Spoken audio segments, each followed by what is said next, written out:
Fala, meus amigos, tudo bem com vocês? Espero que estejam todos muito bem. E vamos aqui para mais um bate-papo filosófico, né? Essa série aqui que nós estamos chamando de bate-papo mesmo filosófico, né? E qual que é a ideia disso aqui? É da gente trazer assuntos, né, para uma conversa, uma coisa descontraída mesmo, né? Bem assim,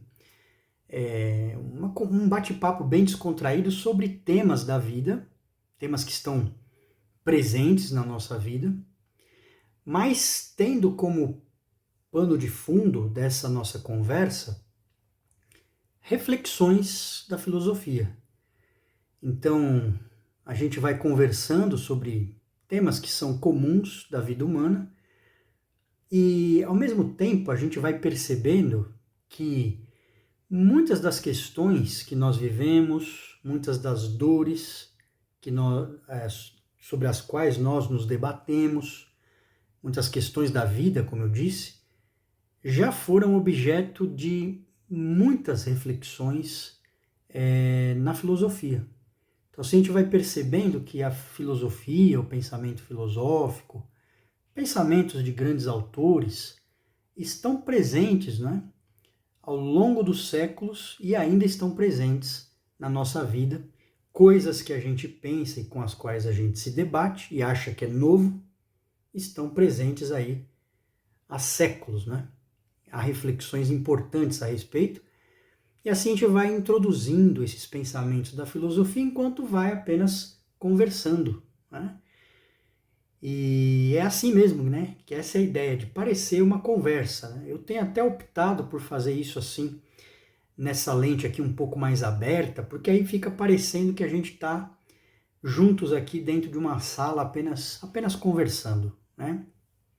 E até por isso que eu peço que vocês comentem aqui, né, sobre o que estamos falando, porque os comentários, eles são talvez a parte mais rica disso aqui, porque aí a gente continua a conversa sobre o assunto que eu estou apenas introduzindo aqui. Bom, mas vamos lá. O tema que nós vamos falar hoje é sobre viver deliberadamente. Viver deliberadamente. O que será que isso significa, né? Bom, de maneira bem simples, essa é uma ideia que está presente há muitos séculos, tá, no pensamento da filosofia e está presente na nossa vida. A questão central é a seguinte: o que realmente é viver? O que é viver de maneira real, autêntica? O que significa desfrutar daquilo que realmente é vida, né? E viver, portanto, de uma maneira intencional, de uma maneira presente, de uma maneira plena. Veja lá se isso não é uma questão fundamental da nossa vida, já que toda a nossa experiência se traduz no tempo, né, se realiza no tempo. O quanto de tempo realmente eu estou vivendo e o quanto de tempo eu apenas existo, né? Bom, eu quero adiantar que esse tema que nós estamos tratando aqui hoje está presente na obra de um pensador muito importante do século XVII, que é o Henry David Thoreau. Está presente aqui, neste livro aqui, né, que foi escrito em 1854, na verdade foi publicado pela primeira vez em 1854, que se chama Walden, ou A Vida nos Bosques, né? Vou falar um pouquinho sobre isso aqui, mas não vamos ficar fazendo leituras, né? Talvez eu vou destacar um ou outro trecho aqui apenas, mas eu só quero dizer que esse tópico está presente aqui no pensamento do Henry David Thoreau, né? E quem foi? Quem foi o Henry David Thoreau? Foi um pensador importante e que viveu nos Estados Unidos, né, em Massachusetts, nesse tempo, né, em que a sociedade já estava sendo industrializada, começando a alcançar um ritmo mais frenético, né? E o Thoreau, meus amigos, ele é um pensador que vale a pena você conhecer. É uma figura que vale a pena a gente se debruçar um pouco sobre o pensamento dele, porque ele é aquele tipo de ser humano que exprime um espírito livre, né? É alguém que procura questionar as convenções do seu tempo, ou seja, alguém que quer olhar para a sociedade que está ao seu redor e dizer assim, por que essas coisas são assim? E questionar por que nós vivemos dessa forma, por que pensamos dessa forma, por que nos organizamos assim. Por exemplo, para vocês terem uma ideia, foi uma das vozes que se levantou fortemente contra a escravidão, né? Desses espíritos que falam, olha o absurdo que é isso aqui, como é que a gente aceita isso como uma coisa normal, né? Como é que a gente chegou a isso? Mas não somente nesse tema, em muitos outros temas, ele estava ali criticando a sociedade do seu tempo e procurando viver, fazer com que sua voz fosse uma voz autêntica. Então, acho que isso tem tudo a ver com a questão do viver deliberadamente, né? Porque, essencialmente, qual que é a grande questão da nossa vida? É que muitos de nós, talvez a maioria de nós, vive numa eterna agonia de nunca permitir que a sua verdadeira voz seja expressa, né? Você nunca exprime realmente aquilo que realmente está dentro de você e, talvez mais ainda, a maioria de nós não consegue sequer compreender qual é a nossa verdadeira voz, o que realmente eu penso, quem realmente sou eu. E na maior parte do tempo a gente apenas reproduz padrões estabelecidos. Eu vou agir de uma maneira que eu acredito que é o que esperam de mim. Eu vou me comportar de uma maneira que é o padrão que foi estabelecido. Vou pensar e dizer aquilo que me foi ensinado, que me foi incutido, e de muitas maneiras a gente apenas é um produto de tudo que nos cerca, né? Então, às vezes nem sequer conseguimos refletir sobre isso, que a gente não é a gente de verdade, né? É só um produto de uma série de pensamentos e o Thoreau vai dizer isso, que a maioria dos seres humanos vivem nessa eterna agonia, né, de estar silenciado, né, ter a sua voz verdadeira silenciada. Então essa autenticidade, essa possibilidade de ser quem você realmente é, de exprimir a sua voz verdadeira, encontrar o que você realmente pensa, ainda que isso vá marchando contra tudo que aí está, né?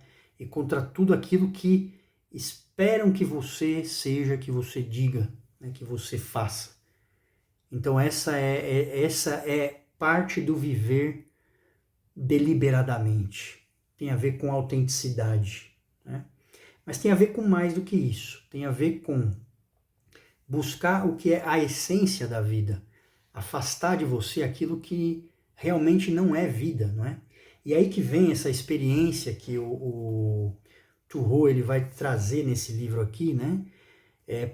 Qual que é, né, a desse livro aqui, né? O que é essa experiência aqui? O Walden, ou A Vida nos Bosques, vai contar um período da vida do Thoreau que ele vai se afastar da comunidade que ele vive, ali em Massachusetts, vai construir lá uma cabana perto do lago Walden, por isso se chama Walden, ou A Vida nos Bosques, e lá ele vai viver por 2 anos, tentando viver o que é a vida na sua essência. Viver essencialmente a vida e afastar de si tudo aquilo que não é realmente vida. Essa é a ideia, né? É sugar a essência da vida. Essa é a filosofia que está presente aqui, né? E para fazer isso, ele Ele faz isso, não é que ele vai para um deserto, não, assim, né? Não é isso. Ele vai para alguns quilômetros distante da comunidade onde ele vivia e lá ele diz, vou passar aqui o tempo necessário para eu poder refletir sobre mim mesmo, sobre o que é a vida, ter contato com a natureza e procurar compreender o que realmente é essencial na vida. Nesse tempo ele vai receber poucas pessoas, muito poucos amigos, né, com quem passa algum tempo, e a maior parte do tempo sozinho, escrevendo, refletindo, poucas vezes saindo dali, indo mais próximo da comunidade, né? De modo que ele vai até nessa obra aqui dizer o seguinte, né, que algumas poucas coisas são essenciais para a vida do ser humano, o resto é mais excesso, né? Você vai colocar ali no seu tempo que o que seria essencial é ter um abrigo, ter alimento, ter as roupas, né? Roupas para vestir e combustível. Basicamente isso é o essencial para a vida, né? Então também vai fortemente aí, né, contra um movimento de industrialização, de capitalização, né? Que já era muito presente ali no seu tempo e que começava a transformar as pessoas em máquinas, né, de produzir, né? Bom, um trecho aqui, né, um capítulo aqui desse livro que se chama Onde e Para Que Vivi, né? Onde Vivi e Para Que Vivi. Ele escreve talvez o trecho que seja o mais conhecido, né, dessa obra aqui. Eu vou ler esse pedacinho para aqueles que não conhecem, vão ouvir, né? E para quem conhece já vai relembrar parte dessa filosofia aqui, né? Esse trecho que é um dos mais famosos, que aparece aí até em obras do cinema e tudo mais, está lá inclusive na Sociedade dos Poetas Mortos, que é um filme, né, uma obra do cinema muito interessante também, né, que parte dessa ideia aí do sugar a vida, do carpe diem e tudo mais, aparece lá, né? Mas vamos lá, o que ele diz aqui, né? Ele fala assim, ó, fui para a mata porque queria viver deliberadamente, enfrentar apenas os fatos essenciais da vida e ver se não poderia aprender o que ela, a vida, tinha a ensinar, em vez de, vindo a morrer, descobrir que não tinha vivido. Essa frase é muito poderosa, eu quero que você guarde essa frase aqui, né? Ele continua falando assim, queria viver profundamente e sugar a vida até a medula, viver com tanto vigor e de forma tão espartana que eliminasse tudo que não fosse vida. Então aqui está essa ideia presente aqui do carpe diem, como eu falei, né? Viva o dia, né? Aproveite o dia, a vida como uma coisa efêmera e que a gente precisa sugar o que ela tem de essencial, né? De mais verdadeiro. Tá? Mas essa frase aqui é uma frase que me toma, né? Que ele vai para a mata, procurar viver deliberadamente, ver se poderia tratar dos fatos essenciais da vida, ver se a vida tinha algo a ensinar e não, né, em vez disso, vindo a morrer, descobrir que não tinha vivido. Esse é um dos grandes dilemas do ser humano e olha que não é novo. O que de fato é viver, né? Será que a gente também não vive uma vida tal que temos a sensação não, que nossa vida é roubada, todo o tempo da nossa vida, e que você vive de maneira que nem sente que está vivendo, e talvez só lá na frente, em algum momento no futuro, você vai descobrir, talvez tarde demais, que nunca viveu de verdade. Esse é talvez uma das maiores tragédias que alguém possa ter, né? Esse é um dilema, como eu disse, que acompanha o ser humano há muito tempo e eu tenho quase certeza que você já se sentiu ou se sente talvez diariamente dessa maneira também, né?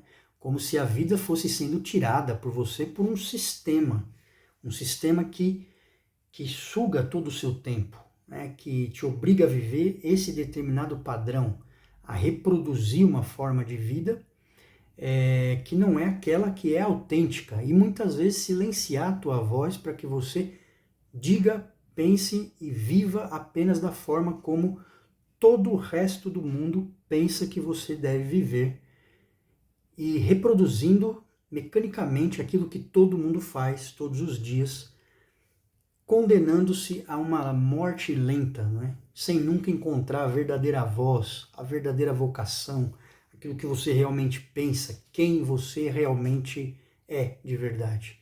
Meus amigos, isso é uma prisão em vida, é uma corrente, são correntes que nós carregamos com a gente e pode ser que carreguemos a vida toda sem sequer refletir sobre isso. Bom, claro que dificilmente nós teremos, qualquer um de nós aqui vai ter a coragem de um Thoreau de levar ao extremo a sua filosofia, né? Eu vou me afastar aqui da minha sociedade, né? Vou deixar de lado aqui meu cabo da internet, a água canalizada e potável, a rede de iluminação pública e tudo mais, vou me afastar de tudo isso. Tem o meu trabalho, tem a rede de transporte, tem tudo, mas tem toda uma vida já que nos cerca, né? E que, claro, tem a sua função, tem traz o seu conforto, o seu bem-estar, né? Acho que não é essa a questão, né? Mas tudo isso que nos cerca também nos molda, né? E faz a gente valorizar um tipo de vida como se fosse a única forma de viver possível e não outras tantas maneiras de se viver, de maneira tão mais autêntica ou tão mais feliz, né? Então essa é a reflexão que a gente deve fazer, né? Mesmo dentro desse universo que a gente está, o que posso fazer para encontrar minha verdadeira vida, para viver de verdade, para talvez viver os momentos, né? E não permitir que eu seja arrastado por conexões, por lógicas de algoritmo, que eu esteja sempre fora da vida de verdade, né? Vivendo sem sentir que eu estou vivendo, né? Isso tem a ver, inclusive, com o modo como preenchemos o tempo da vida, ou que deixamos que preencham o tempo da nossa vida. Tem a ver com as conexões de verdade, com o tempo para contemplar a natureza, a vida, refletir sobre você mesmo. Tem a ver com a conexão verdadeira com os amigos, com conversas reais e não fictícias e virtuais, né? Com vidas mecânicas, artificiais, né? Que a gente admira e procura reproduzir também, né? Tem a ver com tudo isso. Então, essa não é uma questão nova, né? Isso aqui está presente também aqui, ó. Aqui está presente também, né? Em Sêneca. Esse pequeno tratado aqui sobre a brevidade da vida foi escrito há 2000 anos. Está lá no estoicismo, né, do Sêneca, que fala sobre como a vida é breve, né, como que a gente pode passar uma vida inteira sem viver de verdade, né? Inclusive tem até uma frase aqui que eu gosto bastante, ele fala: pequena é a parte da vida que vivemos, pois todo o restante não é vida, mas somente tempo. Então aí que está a reflexão, né? Quanto da nossa vida é realmente vida e o quanto é somente tempo. E será que a gente pode fazer alguma coisa para mudar isso? Então eu queria ouvir um pouco de vocês, né? Como é que vocês sentem essa situação? Queria ouvir seus comentários aqui, o que você pensa desse tema e como é que você tem lidado com isso na sua vida. E lembra, né? Isso aqui é um bate-papo filosófico, né? É assim mesmo, bem descontraído. Talvez a conversa que vem aqui depois, os comentários, são a parte mais importante disso, que vai realmente enriquecer a discussão, tá bom? Curte esse vídeo, compartilha e comente aqui, deixe os seus pensamentos. E nos vemos aí em outros vídeos. Até mais, meus amigos. Tchau, tchau.